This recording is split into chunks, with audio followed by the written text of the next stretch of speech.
بسم اللہ الرحمن الرحیم۔ معزز ناظرین کرام، اس گفتگو میں قیامت کے روز ہونے والے اہم 5 سوالات آپ کی خدمت میں عرض کرتا ہوں۔ یہ حضور اکرم صلی اللہ علیہ وسلم کا اپنی امت پہ احسان عظیم ہے کہ آپ نے سوالات پہلے سے ہی آگاہ فرما دیے۔ اب بھی اگر کوئی امتی ان کی تیاری نہ کرے تو اس پہ افسوس ہی کیا جا سکتا ہے۔ عن عبداللہ بن مسعود رضی اللہ تعالی عنہما عن النبی صلی اللہ علیہ وسلم قال لا تزول قدم ابن آدم یوم القیامہ حتى يسأل عن 5: عن عمره فيما أفناه، وعن شبابه فيما أبلاه، وعن ماله من أين اكتسبه وفيما أنفقه، وماذا عمل فيما علم۔ آئیے رسول پاک صلی اللہ علیہ وسلم کی اس حدیث پاک سے 5 سوالات کو سمجھیے، اصبر کیجئے اور گوشہ تنہائی میں ضرور انہیں ریوائز کیجئے، دہرائیے اور چلتے پھرتے ان کو یاد رکھیے۔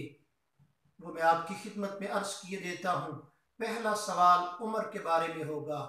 زندگی ایک ایسی نعمت ہے جس کا کوئی بدل نہیں، یہ بیش بہا خزانہ ہے، اس کا کوئی ثانی نہیں ہے۔ سو آئیے اس زندگی، اس عمر عزیز کی قدر کیجئے۔ احکم الحاکمین ارشاد فرماتے ہیں افحسبتم انما خلقناکم عبثا، اے انسان کیا تو یہ سمجھتا ہے تجھے یوں ہی فضول پیدا کیا گیا ہے؟ ہرگز ایسا نہیں ہے۔ وما خلقت الجن والانس الا لیعبدون، تیری تو تخلیق کا مقصود اللہ کے حضور عبادت و ریاضت اور سجدہ ریزی ہے۔ چٹی چادر پھملاں والی تے داغ نہ لاویں جھڑیاں، چٹی چادر پھملاں والی تے داغ نہ لاویں جھڑیاں، روز حشر پھر نہ آکھیں ہائے ربا کی بڑیاں۔ کل جو افسوس کرنا ہے اور ہاتھ پہ ہاتھ ملنا ہے، سو آئیے عمر عزیز کی قدر کیجئے۔ دوسرا وعن شبابہ فیما ابلاہ، یہ جوانی کی عمر، اس کی بڑی اہمیت ہے۔ عمر کے اس حصے میں بندہ مشکل سے مشکل تر کام کر سکتا ہے، مشقت والا کام کر سکتا ہے۔ زندگی کے اس حصے میں انسانی صلاحیتیں اپنے عروج پہ ہوتی ہیں، وہ اچھائی یا برائی میں تمیز کرنے کے قابل ہوتا ہے۔ سو آئیے جوانی کی اس عمر میں اس کی قدر کیجئے۔ اور حدیث رسول میں تخصیص کے ساتھ جوانی کا ذکر ہے۔ اب دیکھیے عمر کے بارے میں سوال ہو گیا، عمر میں ایک دن سے لے کے پہلے دن سے لے کے قبر کے دہانے جانے تک کی عمر پوچھی گئی ہے۔ پھر الگ سے جوانی کے بارے میں پوچھا گیا ہے۔ حالانکہ عمر میں بچپن بھی آتا ہے، لڑکپن بھی آتا ہے، جوانی بھی آتی ہے، حسن شباب بھی آتا ہے، بڑھاپا ضعیف العمری بھی آتی ہے۔ سو آئیے حدیث رسول سے جوانی کی عمر اور جوانی کے ایام کی جو اہمیت بیان کی جا رہی ہے، بندے سے پوچھا جائے گا اے انسان بتا تو نے اپنی جوانی کہاں گزاری ہے۔ آئیے اللہ سے یہ التجا کیا کریں کہ احکم الحاکمین نے ہمیں جوانی عطا کی، جوانی کا حسن عطا کیا، اور جوانی کی خوبصورت زندگی میں اللہ کریم ہمیں اعمال صالحہ کی توفیق عطا فرمائے۔ تیسرا سوال ہوگا وعن مالہ من این اکتسبہ، بندے تیرے پاس جو روپے پیسے کی ریل پھیل ہے، اے انسان تیرے پاس جو مال و دولت کی چمک دھمک ہے، یہ بتا تو صحیح یہ تو نے حاصل کیسے کیا ہے۔ سو آئیے دیکھیے تو صحیح، کہیں ایسا تو نہیں یہ مال و دولت ذخیرہ اندوزی سے ہے، رشوت ستانی سے ہے، ملاوٹ سے ہے، جسم فروشی سے ہے، دھوکے سے ہے، مکر و فریب سے ہے۔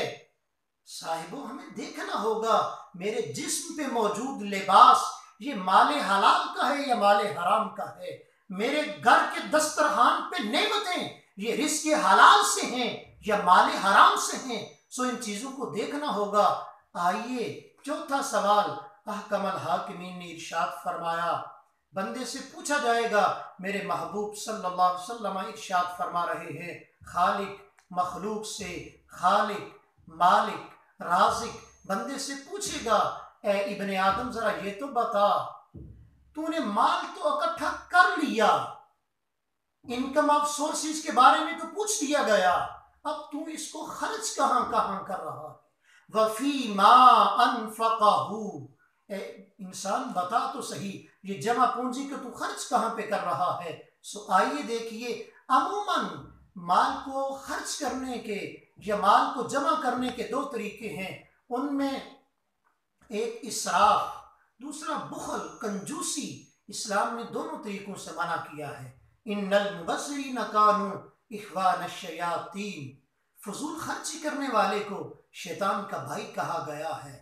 आइए, फजूल खर्ची करने वाला, फजूल खर्ची से भी मना किया, और दूसरा हुजूर अकरम सल्लल्लाहु अलैहि वसल्लम कि इस इरशाद की तशरीह में मुहद्दिसीन ने लिखा है, माल के खर्च करने में या एक तरीका ये है, बंदा बुखल से काम लेता है, कंजूसी से काम लेता है।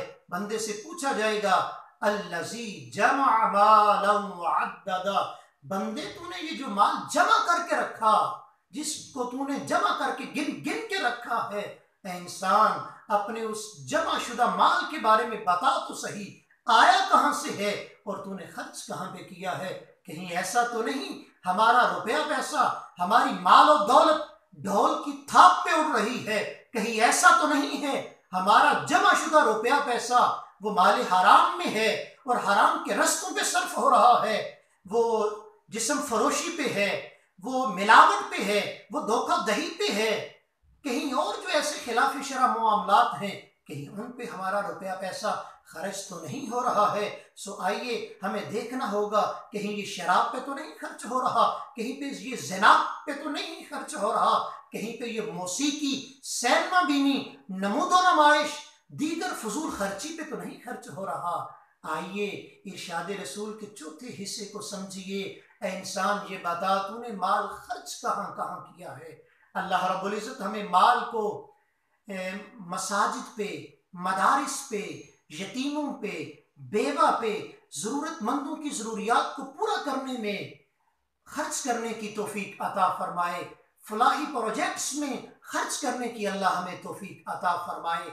आइए, पांचवा सवाल बड़ा ही अहमियत का हामिल सवाल है। पूछा जाएगा, वमाज़ा आमिला फीमा आलिमा, बंदे जिस जिस चीज का तुझे इल्म था ये बता, तूने उस पे अमल कितना किया है? इस पे कोई आलिम है, उससे पूछा जाएगा। कोई उस दर्जे का नहीं जिसके पास जितना इल्म है, सो हर किसी से पूछा जाएगा।